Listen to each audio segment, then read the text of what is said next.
You know that feeling? Yeah. The one that just like makes your face light up, that real smile, the one that reaches your eyes. Oh yeah, the Duchenne smile. Yeah, Genuine joy. right. We usually think of that, on vacation, sunshine maybe. What if you could tap into that kind of energy, that spark, not just when you're away, but when you're actually at work? Well, that's really the big question our sources were digging into for this deep dive. Yeah. Can we move past just, putting up with your job? Or even just thinking it's okay. Exactly. To actually finding something that genuinely energizes you, something that feels like it's giving back, not just draining you day after day. Yeah, because let's be honest, work can often feel like trying to fit a square peg in a round hole, right? You're just going through the motions, maybe checking off boxes, and by the end of the day, you just feel wiped out. Depleted. So our mission here really is to explore how you might flip that script. We've looked at a whole range of ideas, everything from understanding what drives you deep down to really practical ways you can maybe reshape your day-to-day. And it's key to understand, I think, that finding joy at work isn't always about finding that one perfect dream job right out of the gate. Right. It's not always realistic. No. Often it's more about actively, building that fulfillment right where you are with the job you have now. Okay, let's unpack that. First things first. Why focus so much on joy or fulfillment at work? I mean, we spend a huge chunk of our lives doing it, so it seems kind of obvious it should matter. It does seem obvious, but the sources really hammer home why it's more than just a nice to have. Okay. They basically argue that work isn't just about the paycheck. It's a massive part of who we are, our identity, and our daily reality. So if that huge slice of your life is mostly boredom or stress or just autopilot, it really impacts everything else. Your overall happiness, your relationships, even, your physical health. It's like an energy thing, isn't it? Some tasks, some people you work with, they give you a boost. Yeah. Maybe they're challenging, but in a good way. You use your skills, maybe time just flies by. That's the feeling, like flow, maybe, purpose. Yeah, exactly. Flow, purpose, that feeling alive kind of thing. Right. And the sources contrast that sharply with the energy-draining stuff.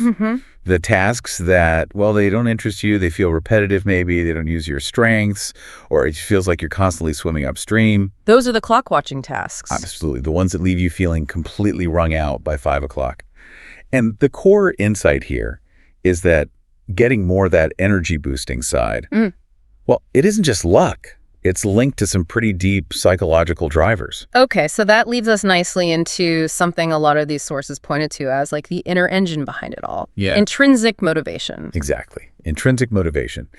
So this isn't about doing stuff just for the external reward, right? Like a bonus or a promotion or just not getting yelled at. Right, not the sticks and carrots. Intrinsic motivation is when you do something because the activity itself is rewarding. It's interesting or enjoyable or satisfying deep down just for its own sake. Like a kid playing with Legos. They're not getting paid. They just love building stuff. Perfect example. They're just into the process, the creation. So how do we find that inner engine at work? Especially when, let's face it, adult jobs can feel a lot less like Legos and maybe more like doing your taxes sometimes. That's the million-dollar question, isn't it? Well, the research our sources looked at, it pretty consistently points to 3 sort of key psychological needs.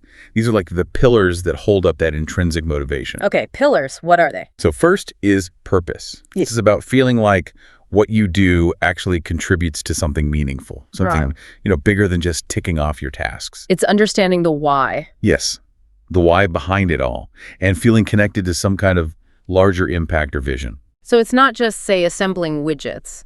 It's knowing these widgets maybe help people connect or solve a real problem or create something useful. Exactly that. Seeing your little piece fits into a bigger picture that actually matters.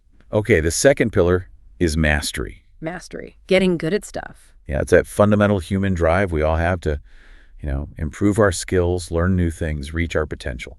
The satisfaction comes from the process of getting better, tackling challenges, growing. That feeling of leveling up. Feeling competent, capable. Yes, that's why people will practice an instrument for hours, right? Or keep banging their head against a tough puzzle. Feels good to get better. Okay, purpose, mastery. What's the third? The third pillar is autonomy. This is about having a sense of control over your work. Like how you do it, when you do it. Yeah, having some say in how and when you work, maybe having a voice in decisions that affect your job. When you feel you have autonomy, you feel more ownership, more responsibility, agency. Purpose, mastery, autonomy. Okay, so those are the sort of foundational ingredients for that internal spark, that intrinsic motivation. Pretty much, yeah.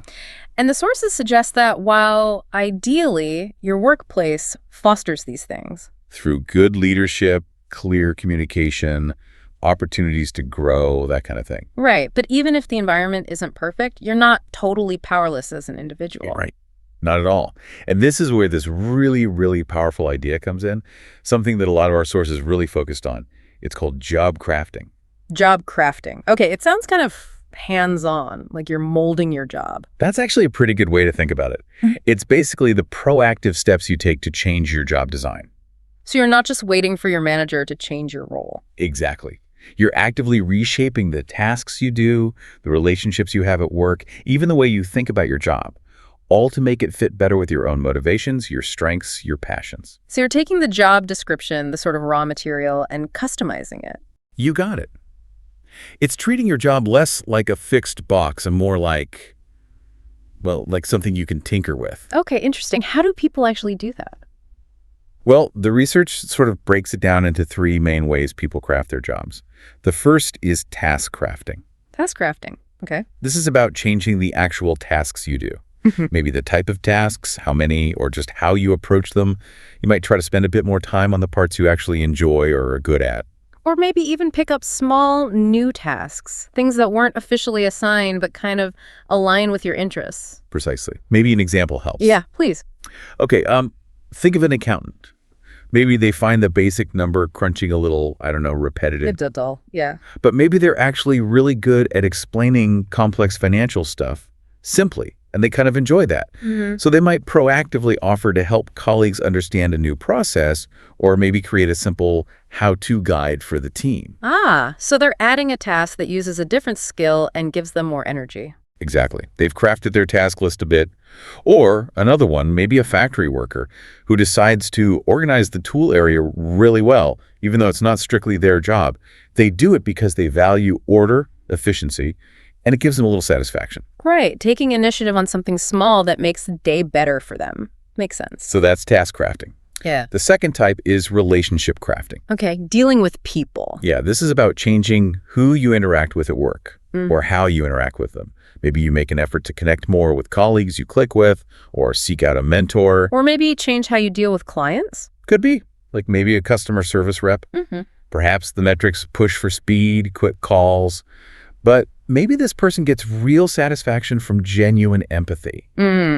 So they might consciously choose to spend a little extra time really listening to someone who's clearly upset, because helping someone through a tough moment feels more meaningful, even if it takes longer. That's a great example. They're crafting the quality of the interaction to align with their values. Exactly. Or think about that IT tech example. Right. Instead of just fixing the machine and rushing off. They could take an extra minute. Yeah. Maybe teach the person one quick troubleshooting tip. It builds a connection. Maybe lets the tech use a teaching skill they enjoy. It shifts the interaction from just transactional to something more, well, human. Okay, so task crafting, relationship crafting. What's the third way? The third one is cognitive crafting. Right. And this one's maybe the most profound because it's all internal. Inside your head. Right. It's about changing how you think about your job, reframing its purpose or its meaning, shifting your perspective on the impact you have. So it's the story you tell yourself about why your job matters. Precisely. And the sources had some really powerful examples here. The classic one is the hospital cleaner. Okay. From a pure task view, they scrub floors, clean rooms.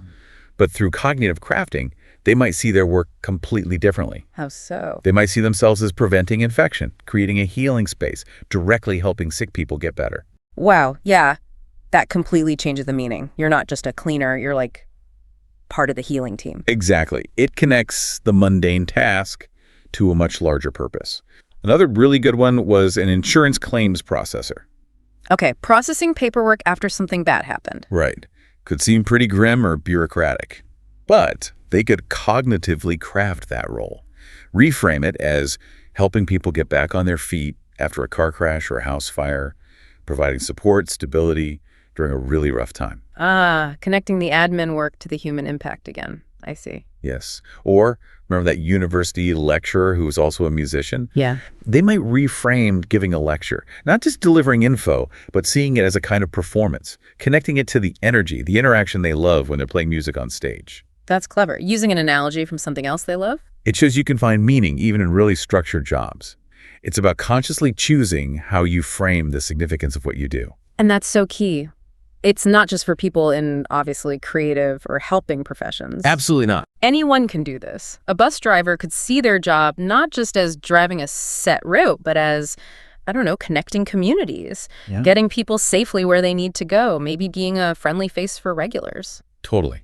And the sources really emphasize that job crafting is usually an ongoing thing. Small tweaks, little adjustments, not necessarily one huge change. Doesn't always need formal permission either. Often not. Yeah. It's about spotting those little opportunities, those micro chances to align your work a bit better with what gives you energy. It's about being an active player and shaping your own work life. Okay, so we've got the theory, intrinsic motivation, the pillars of purpose, mastery, autonomy. And we've got the strategy, job crafting, through tasks, relationships, cognition. But for someone listening right now, maybe feeling that drain we talked about, how do they actually start? How do you figure out your personal joy recipe and actually put job crafting into action? Yeah, that's the practical bit. And the sources offer some pretty simple, actionable steps. It really starts with a bit of self-reflection, almost like a structured brainstorm. They suggest something like a joy brainstorming exercise. Grab a notebook, maybe even some nice pens. Set a timer, say 10, 15 minutes. Right. And the goal is just to quickly jot down anything that brings you joy outside of work. Don't filter it yet, no judgment. Just get it all down. What activities, who are you with, what places, what are you doing or thinking when you feel that real spark? So if travel makes me happy, write it down. If cooking for friends does, write it down. Learning Spanish, write it down. Anything. Anything at all. Get that raw list. Then, step 2 is the filtering part. Okay. Look at your list and ask, which of these things could potentially, maybe in some way, big or small, be brought into my work or my current role? This takes a bit of creative thinking. Right, because my trip to Hawaii probably isn't happening at my desk. Probably not. Yeah. But maybe putting up a photo from a great trip could spark a little joy. Or even just using your break time to plan a future trip could bring some positive energy. Okay, I see. Or maybe that cooking for friends translates into organizing a potluck lunch at work. And learning Spanish might mean looking for chances to use it, maybe if the company has international clients. Or even just practicing with a colleague who's also learning. Precisely. You're hunting for those overlaps, the connections, the ways to integrate little bits of what lights you up. And don't dismiss the small stuff. Like what? Well, maybe your joy list just says listening to my favorite music. Can you pop in headphones sometimes while you work? If being in nature's on there, can you actually take your lunch break outside?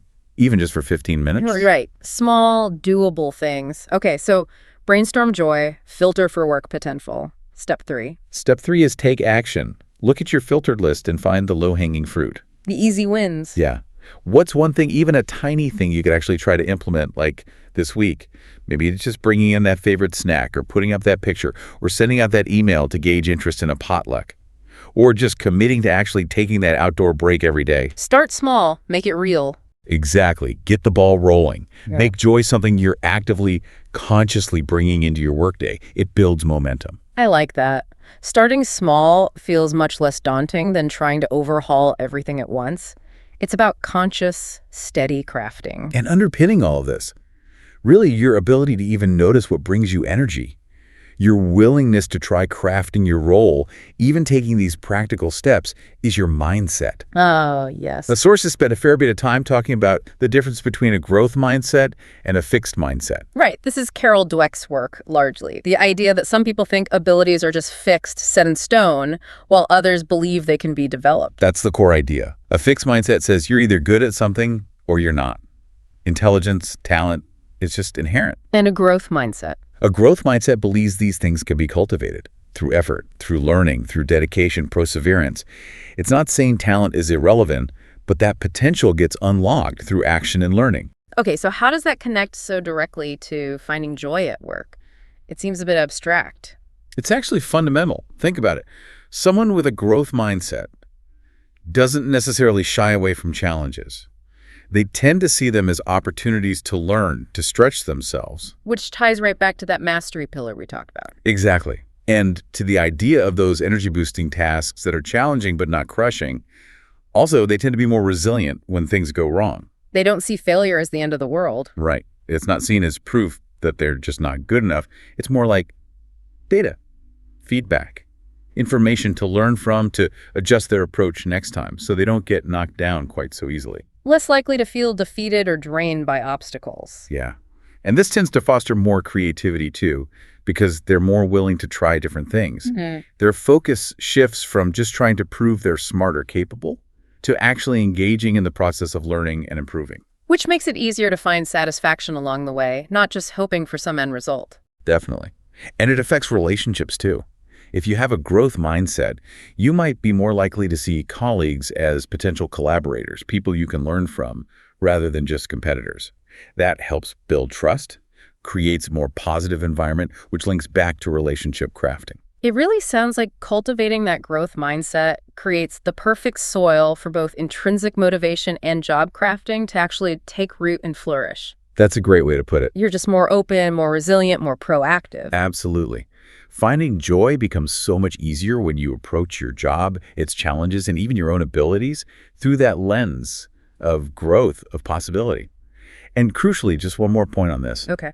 To even have the mental energy and space for all this reflection and crafting and growth mindset stuff, the sources also briefly touched on the absolute need to protect your well-being. Makes total sense. You can't craft joy if you're running on empty, right? Can't pour from an empty cup. Exactly. They mentioned recognizing the signs of burnout and proactively doing things to prevent it, like setting real boundaries between work and the rest of your life, actually switching off. Prioritizing self-care, things that genuinely refuel you mentally and physically. Sleep, exercise, good food, hobbies, whatever it is for you. Taking those lunch breaks we mentioned, maybe even just getting up and walking around for 5 minutes every hour or so. Yes. Taking regular short breaks, and this is a big one, actually taking your vacation time, properly disconnecting for longer periods. And having people to talk to. Yeah, maintaining that support network. People you trust, who you can share the ups and downs with. These aren't luxuries, the sources imply. They're foundational. They build the resilience and energy you need to even start thinking about finding more joy and fulfillment at work. Without that base, everything else is just much, much harder. So it really is a whole picture then. Understanding your internal drivers, proactively shaping your job, cultivating the right mindset, and making sure you have the basic energy to do it all. It's a dynamic thing, yeah. An interplay between knowing yourself and actively engaging with your work world. Okay.